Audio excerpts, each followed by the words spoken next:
ChatGPT-4o actually predicted the Donald Trump guilty verdict, and it did it 100 times over. We're going to look at a hyper montage of all of the crazy robotic advancements coming out of China. Robert Miles does an unbelievable job demonstrating the alignment problem with a video game. Google DeepMind released some amazing videos from Veo, which is their Sora competitor. An OpenAI insider estimates a 70% chance that AI destroys humanity. Developers can now actually compute on biological brain neurons, like little pieces of the human brain, not kidding. Amazon has a new AI product that can actually see if a product is damaged before they ship it to a customer. New AI systems attached to drones can help find lost hikers. Geoffrey Hinton had a whole bunch of really fascinating things to say in this podcast that was overlooked by the mainstream media. And I got a chance to hang out with one of my favorite AI YouTubers, Matt Wolfe. And like for a long time too. I think like 3 or 4 hours the first day and another like 4 hours the second day during a Cisco live conference. So I'm going to talk about it. But first, let's check Alan's conservative countdown to AGI. And we are at 74%. All right, so let's talk politics, or at least predicting politics, because I don't really want to like get into that thing, you know? But obviously, for weeks now, many people have been wondering, will Donald Trump become guilty of all of those 32 counts of fraud or whatever?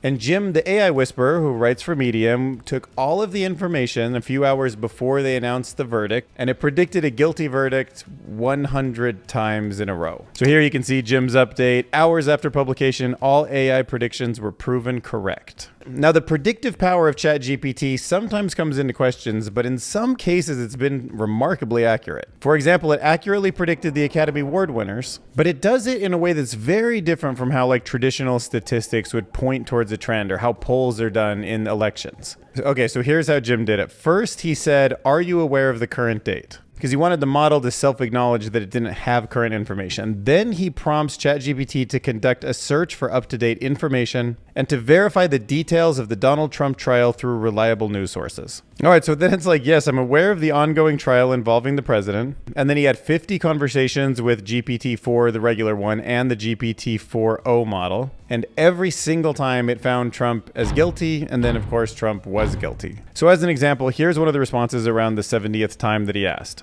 After weeks of deliberation and intense public scrutiny, Trump was found guilty of falsifying business records. But because it's a language model and it's full of word tokens, it puts so much more context into what it's envisioning, kind of like the way we might imagine it, actually. So it adds that the courtroom was tense as the verdict was read, in a moment that would be replayed countless times in the months to follow. The former president's reaction was one of stoic resolve, but his legal team immediately announced plans to appeal the decision.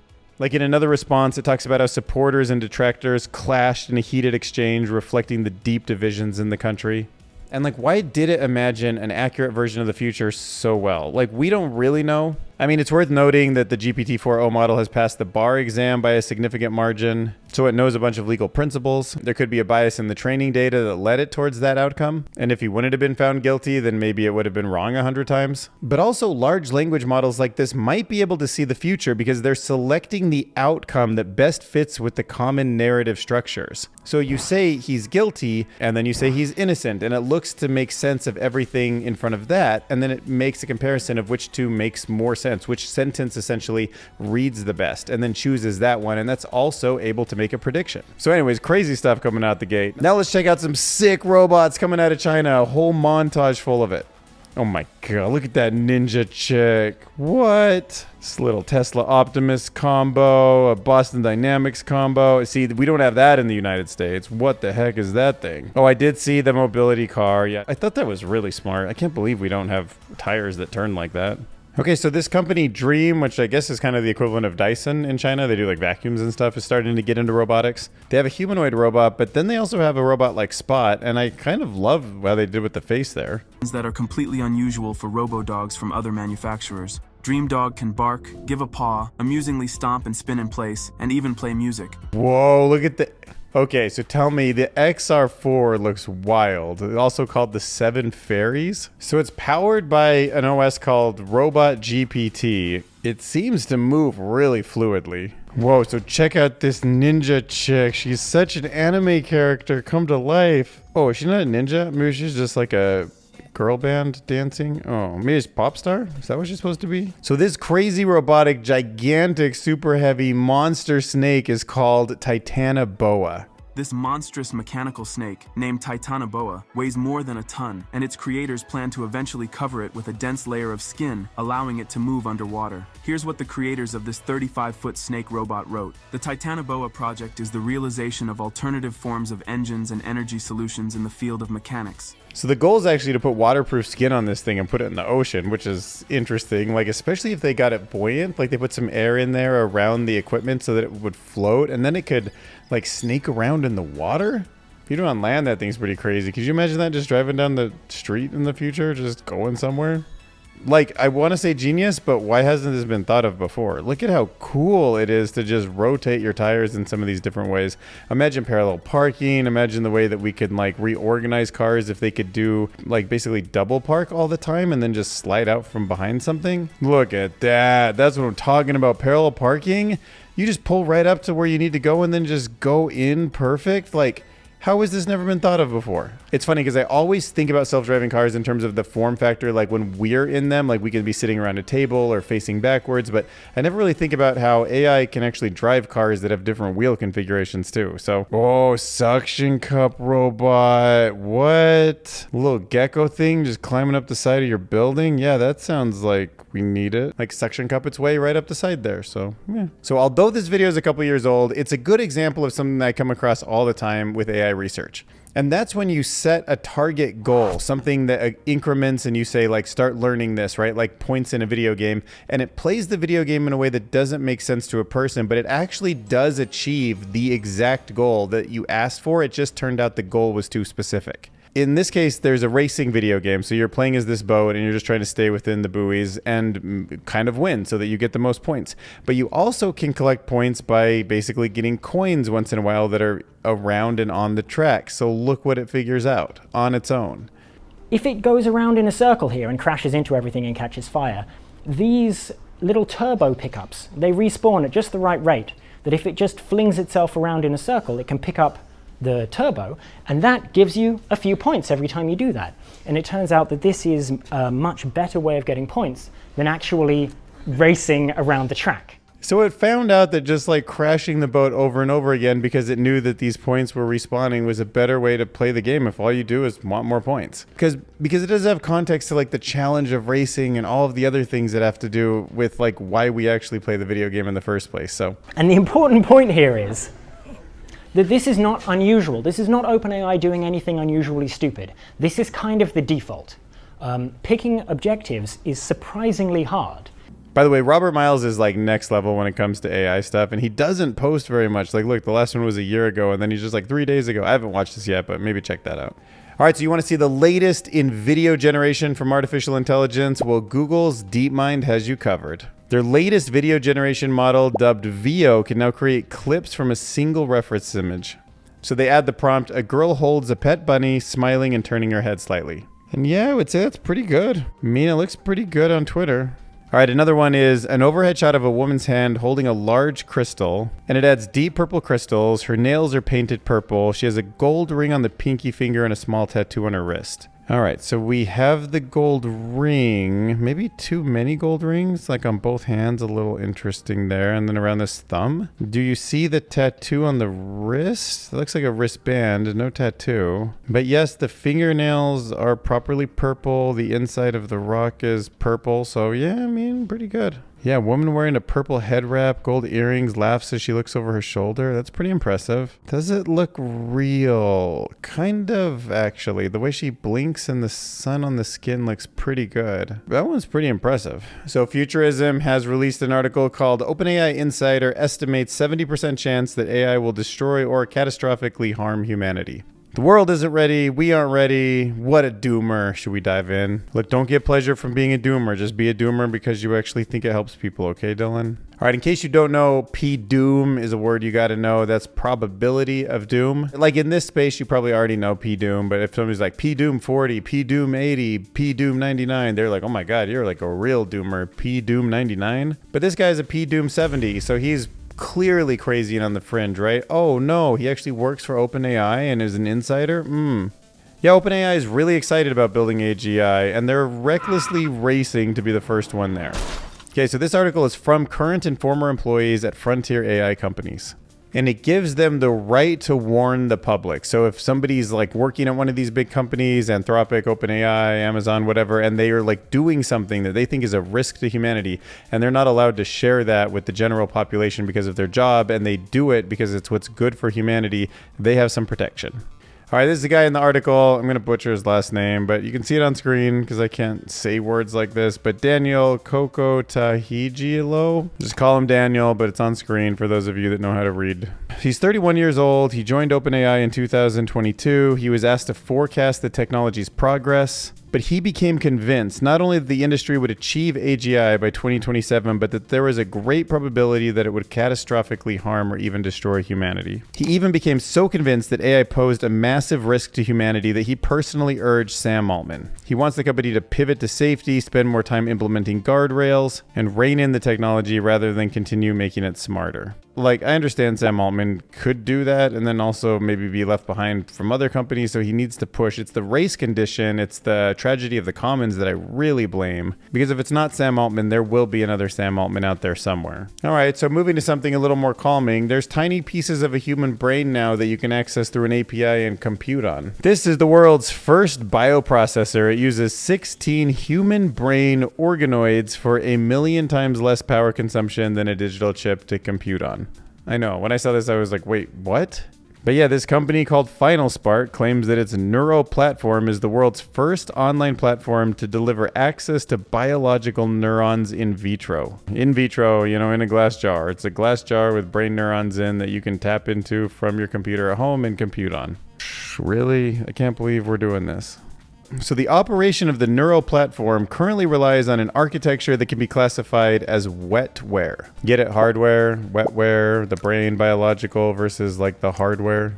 And you might be wondering, how long does this little piece of human brain in a jar that we're plugging into live? And that's about 100 days. Silicon chips, in contrast, can last for years, sometimes even decades. But bioprocessors are only suitable for experiments that run for several months. If you've ever ordered anything from Amazon that came damaged, well, that might be a thing of the past after this new artificial intelligence product looks through the warehouse at all the items that are boxed when they're being boxed to see if they're damaged. So Amazon has a new project called Project Pi, and it is an AI system equipped with computer vision. And Amazon's actually scanning all of the products, all of the billions of products that they have in these imaging tunnels for any defects and isolates them if found for a human to look at. And it also automatically decides if it's eligible to be resold at a discounted price, or it just goes to the Second Chance site that Amazon owns, which I didn't know about till this article. Amazon's Second Chance, pass on it, trade it in, give it a second life, recycled packaging, repaired items, pre-owned items. Have to check that out when I'm done filming. But you can see the way it looks down at these boxes, and it can see if a spray bottle is actually spilling. And a project like this, although not mind-blowing, is super useful, and I can see how this might save them a ton of money. And this system is plugging into all sorts of other Amazon stuff too. So for an example, if a customer contacts Amazon because they ordered a twin-size sheet, but they received a king one instead, the system cross-references the feedback. Is the product label visible on the image? Does the label read the right size? You know, like for example, if a selling partner accidentally put the sticker on the wrong side of the product, Amazon could then communicate that through the large language model and issue to that person and help them fix it. Which is interesting because I guess 60% of sales on Amazon stores are from independent sellers. I don't know why, I just thought they were like this gigantic like Walmart machine thing, but yeah, a lot of it's just reselling. It's almost like eBay but new.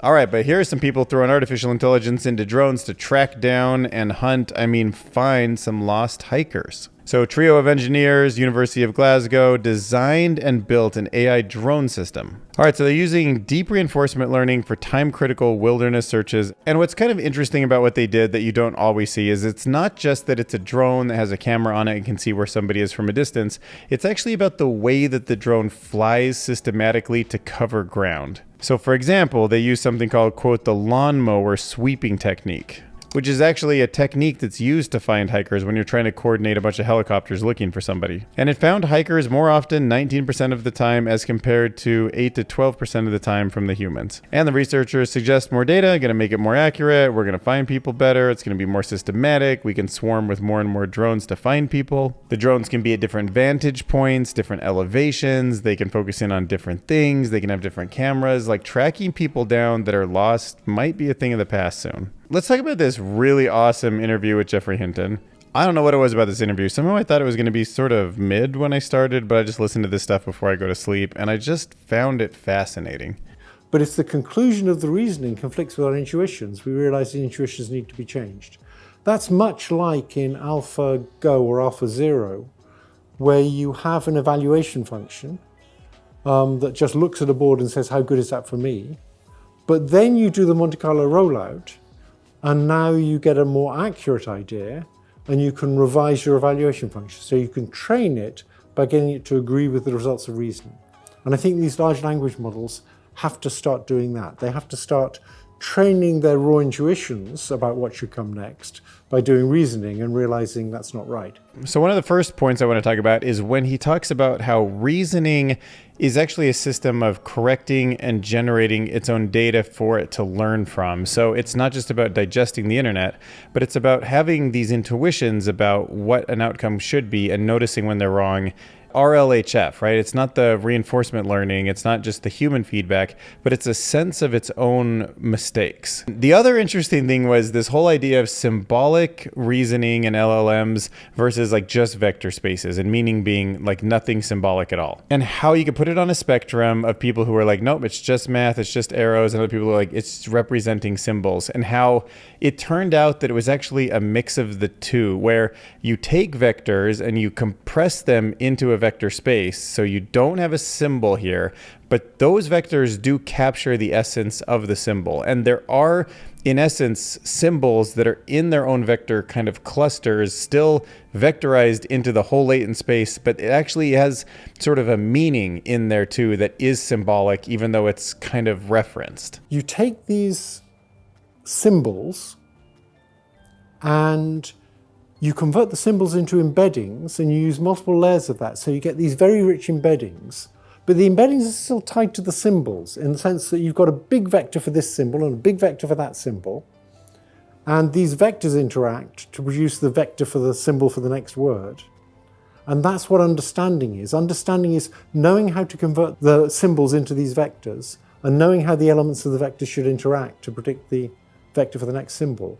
That's what understanding is, both in these big language models and in our brains. Right, so that just made me think that if I have a thing in my head, if I think of Grimlock here in my head, I have a symbolic version of what a dinosaur is like and what a robot's like and what Grimlock can say and do, and then what it is exactly in a tiger. And that vector space does live in the same mathematical compressed vector space as Hobbes over here, which is a tiger and has a different symbolic piece. But my mix of the two isn't the same. Like, there's not a universal way to mix them because I have representations for them that I've learned at different times with different features. So they are separate. It was just like, dude, this was a great interview.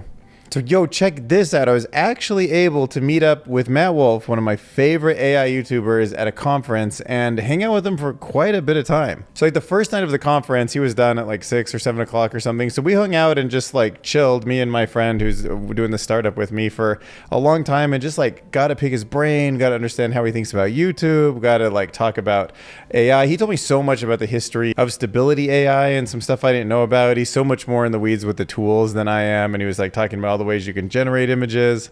So he also got me a pass to the conference. I was able to learn some really cool stuff about AI in the day. And then, yeah, I got a chance to like sit down and have another dinner with him the next night. So it's cool, man. Like, there's something fun about making YouTube videos that's like double fun when you start interacting with the other YouTubers that have your passion. Cause you can like, man, like if we recorded it, it would have been such a good podcast, but it was also, he was just so natural and stuff. And he's such a good guy. He seems so cool, so down to earth. But obviously Matt Wolfe is great. He's killing it on YouTube and has a great business sense, which is something I need to get a little bit more of too. But he gave me tons of tips, tons of support on the channel. And yeah, and that was really cool. Yeah, this is my girlfriend, Jen Kramer, has a magic show here in Vegas. So she came and did some custom magic for him. And look how fun that was. Look at that focus, trying to pick a card. And then he notices it in her mouth. It was so funny. So that was the Cisco conference, and they're rolling out a bunch of crazy AI stuff too. I'm sure you'll see it on his channel, but AI is getting everywhere, deep into these networks.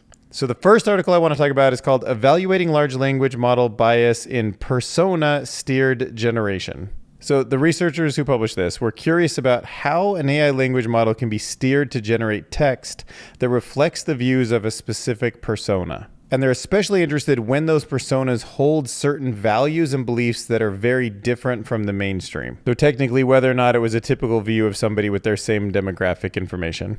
And they found that the model struggles more with these incongruent personalities, basically personas, compared to the personas that have like a more stereotypical view, right? So if you wanted to be like, I'm not a Taylor Swift fan, it would like not understand you. But maybe a better example, like what they actually talk about in the paper, is something like a politically liberal persona, but also a person who really wants to increase military budget spending. Those don't track together normally. So in those cases, the results were a 9.7% drop in steerability compared to a persona that it was like more congruent, like somebody who's a liberal but also wants less military spending. Yeah, so it's just like the reason it's kind of an interesting paper is it brings up that topic. Like you can increase the steerability of a certain view, but then that often reduces the diversity of the views that the model can generate. It's just this weird thing. Like, do you want everybody to be kind of off-centered and be less steerable, or do you want it to be more steerable and be just more like mainstream?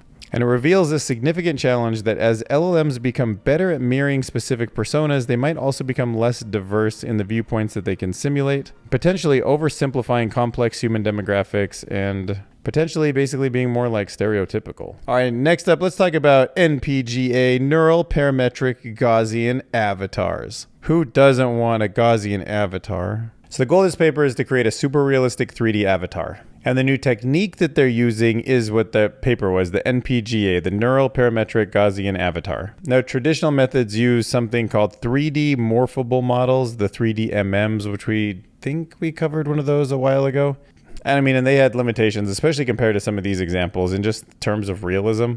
But NPGA steps it up by using a more flexible neural parametric head model, basically meaning the model's captured way more details about the intricacies about facial expressions. But then on top of it, to make it look this realistic, they also added a couple of neat tricks, like this one called per Gaussian features, which improves the dynamic expressibility.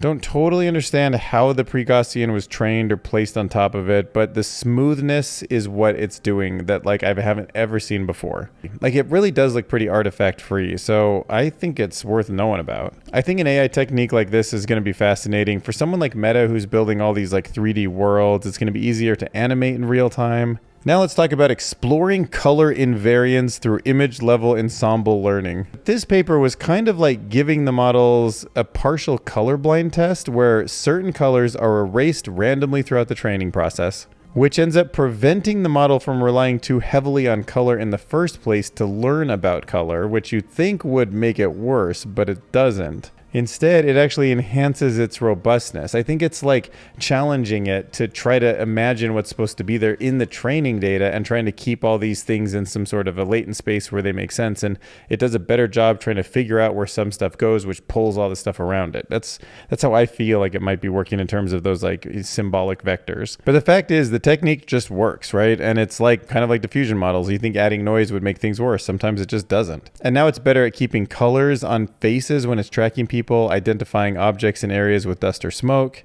And the model learns to focus on other important features beyond color, even though it was just learning about color in terms of that knockout test, which significantly boosts its overall performance, especially in complex environments where color consistency is still hard to come by. All right, so let's break this down. YOCO, kind of like YOLO, is a new foundation model that maybe could replace transformers. You only live once or you only cache once. YOCO.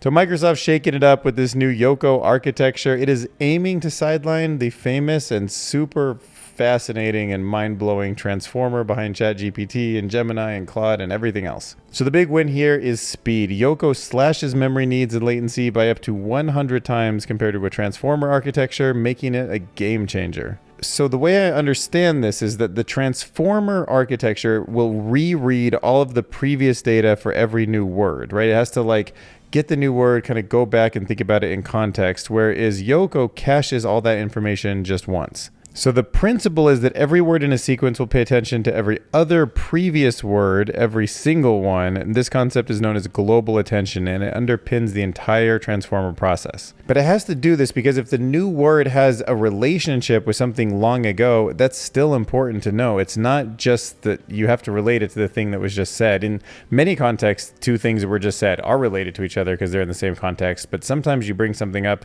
5 hours ago and then you like give someone new information. They need to go back and know about that.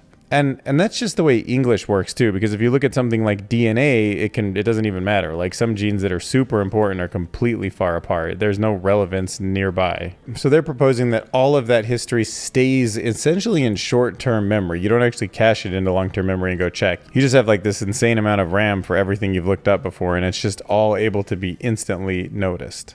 So one thing I want to talk about is like, you've heard of stochastic parrot probably. Like, is ChatGPT just looking in latent space, giving you next token prediction? It's not really thinking. How would you know if a robotic Grimlock was just insanely good at repeating and responding to what I say as if it was conscious, but it wasn't conscious? You don't know. So I wanted to introduce this new concept, which is called P-zombie. So it's probability of a zombie. A P-zombie, so a P-zombie of 100% means I'm really sure that in the future, this like totally realistic sounding Grimlock is actually just faking it. So one thing I was asking Matt Wolfe about was just like, when does he see like AGI, ASI? And when he was trying to define consciousness as AGI versus just like generally intelligent, we started having this conversation just about how inherently subjective all of these metrics are. Like one of the biggest parts about predicting anything is that we don't really know how to define it. Like I can imagine ChatGPT-7 or 8 or something that just knows so well how to make me feel like it's conscious, but I'd have to wonder, is it or not? Is it actually simulating things the way I think that I am? I mean, I give humans the benefit of the doubt because the only person I really know that can have this subjective experience is me because it's subjective. But I know that evolution makes sense and that I'm in this human form factor and they are too. So it's very likely that I can tell from evolution that they probably evolved the same sense of self. Now, since we're building ChatGPT from this next token prediction, this sort of vector space, I'm wondering, like, it might not have got that same inner subjective simulates, like it laughs to itself when it reads a joke, not just pretends to laugh when I make a joke to it. So since I don't know whether or not it is, I'd have to give it a P-zombie, like we talked about P-doom before, a P-Z, a P-zombie of 50-50, right? Like 50% probability that it's a zombie, 50% that it's subjective. But I don't really want to be wrong on that. Like if someone or something in the future is having a subjective experience, I don't want to be like, oh, probably 50% chance you're not real, and then not give it what it deserves. Because if it isn't real, I lose very little. But if it is really having a subjective experience and I don't acknowledge that, it hurts it a lot. So I'm going to move probability of zombie down quite a bit. So probably P zombie of like 5%. I mean, it'd be really hard for anything that's conscious and self-aware to not be credited that way, but I don't know if I should say 100% right off the bat either. So the thought is, like, think about how we should define it. Like, how would you know if someone's having a subjective experience, a consciousness? I feel like that's the thing that kind of would be solved collaboratively. So I'd love to hear in the comments what you think. And a lot of that thinking was inspired by this article. If AI was conscious, how would we know? But check this out. Had another banger. It was great sitting with Matt Wolfe too, being like, yo, check out my numbers. They're hitting pretty good compared to my sub count. I'm like 50% over and over again for like the last 9 videos almost. And he was like, yeah, that's good. You're doing well. You're doing well. So yeah, I got 100 new subscribers, made $23. I got 1,000 hours of watch time, 6.8 thousand views, tons of impressions. What did I get? 61,000 impressions. We're off to the races, man. Like people watch for a minute longer than usual. Almost 2% female. Demographics are rounding out over here. More people who are unsubscribed saw it, which is good, meaning more new people have learned about me. So yeah, another good video. I was pretty skeptical, actually. The thumbnail I thought from a distance might be sort of hard to understand. I couldn't tell, like, and the head transplants are already kind of like freak me out a little, but it did work well. Maybe stop now with exclamation point helped. AI news : I'm loving. I'm going to stick to that format. I think that's been one of the key things. And, you know, I got the word Google and Anthropic and Microsoft in there, which are all very buzzy.